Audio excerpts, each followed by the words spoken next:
not sustainable. I mean, from a practice point of view, from a patient's point of view, from a payer's point of view, employer point of view, as Marion was saying, there's really no system. It's just, it was like as if you developed you built a city, you had no architectural plan, so you've got a gas station kind of sitting right in the middle of a grocery store that's sitting right in the middle of a farm. And what we know in U.S. healthcare is that we have great skills, we have great science, we have very poor integration, like we were talking about. There's really no system. We're all fragmented, misaligned incentives. Our culture is not really anymore to talk to each other. It's, I'm in my own little world and I'm doing my own thing, thank you. And as a result, I think we have now the most expensive healthcare system in the world. So it's very interesting that people will pay $100 for a massage without a thought, right? But do not make me pay $10 for my copay, right? Right? I was like, I'm not going to pay that. So that is a value proposition, right? We have lost value in what we deliver, and so we have to start thinking differently.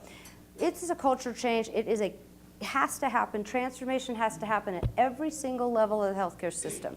Medical groups have to be willing to redesign and coordinate care differently. Hospitals need to think about coordinating care through, patients being in and then have to coordinate, especially with readmissions, right? That's the next big thing. So if I'm going to be hit with a readmission charge or not get paid for a readmission, I better be talking to my docs out here to say, okay, I'm passing the baton. Here's what happened. Let's make sure that we're having that conversation, right? So this whole idea of an ideal state, the shared community vision, and you all can define what is your community. Sometimes it's very well defined by geography, sometimes it's not. So you have to kind of think about that. Shared data is incredibly important. There's so much data that flies now and that is not available at the point of care still. Thinking about individual and population health, which is a little different than what we've ever done. Per capita cost, making this affordable care and the experience of care. Are the patients happy? Are we as caregivers happy, right? Because if we're not happy doing the care, guess what? It's not going to be really exciting for the patient to be cared by us, right?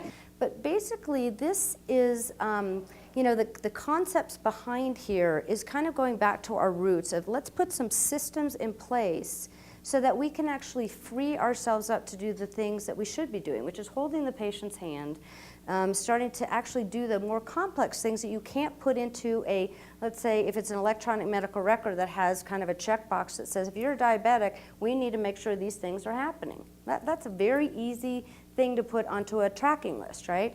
The big concept here is that we're not just telling people what to do. That does not work anymore, right? It's like you have teenagers. Anybody have teenagers here?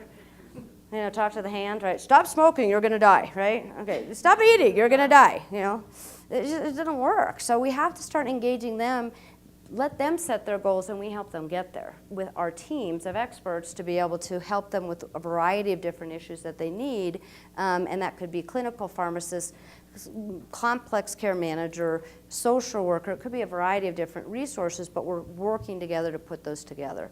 So it's thinking of the patient not just as what's happening when you're standing in front of me, but I'm thinking of you as a whole person. I'm thinking of you with a customized care plan that I can help you develop, and then I'm going to kind of hand you over to my team to be able to help you get to the goals that you need.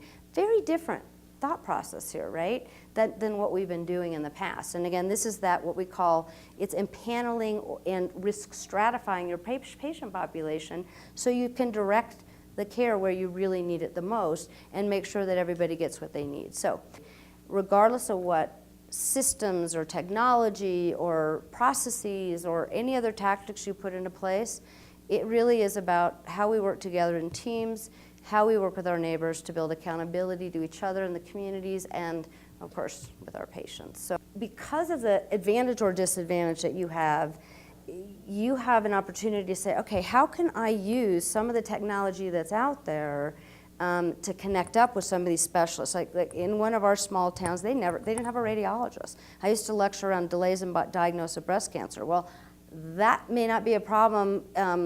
If you don't have a radiologist, you're not even going to know, which is a bummer because these poor patients didn't have any way to get that test. So you can drive out a mobile place for that, which is fine, but who's going to read it?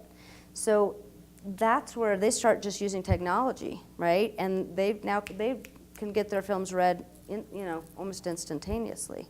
So there's a lot of, and that's what I love about this time period, because it's going to be the innovations, the disruptive innovations, because, and I work in this every day where it is, like I said, it is painful work, it is hard lift, it is very very time consuming, very tiring. At some point we're just gonna see the folks jumping over that and say, heck with this, we're gonna just do it this way, and boom. And I think it's gonna be the technology, it's gonna be the genetic, some of the genetic stuff that's coming, it's gonna be some really exciting stuff. So you all have some opportunities, I think, but you gotta work with your payers, right? Because if I can't get my specialists to get online because they're not getting paid for this, how am I going to incent them to talk to my docs, So that, again, is going to be some really interesting things that are coming down the line.